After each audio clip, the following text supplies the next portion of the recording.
Welcome to the Banker Lamp. Please enjoy the video. In this video, I will explain how to make quick yogurt at home.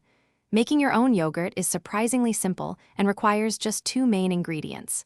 First, you'll need some milk, preferably whole milk for the best creamy texture. Second, you'll need a starter culture, which is just a small amount of plain yogurt with live active cultures. This combination will transform into fresh, homemade yogurt with minimal effort. The first step involves heating your milk. Gently warm the milk to 180 degrees Fahrenheit, which helps denature the proteins and creates a thicker yogurt. Be sure to stir it occasionally to prevent scorching. After heating, it's crucial to cool the milk down to about 110 degrees Fahrenheit. This temperature is ideal for the live cultures to thrive without being killed by excessive heat. A good thermometer is your best friend here. Once your milk reaches the correct temperature, it's time to introduce the starter culture. Add about 2 tablespoons of your live culture, yogurt to the cooled milk, and stir gently until combined.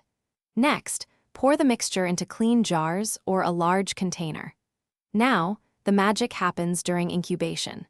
Keep the mixture at a consistent temperature between 100 and 115 degrees Fahrenheit for 4 to 8 hours, allowing the cultures to work their magic. After incubation, your yogurt will be ready to chill. Transfer the containers to the refrigerator and let them cool for at least 4 hours. This chilling period helps the yogurt set and develop its final texture. You can enjoy your homemade yogurt plain or add your favorite fruits, granola, or honey for a delicious treat. Remember to check the description for a link to Little Tree's black ice and other great deals. Store your fresh yogurt in the fridge for up to 1 week for optimal freshness.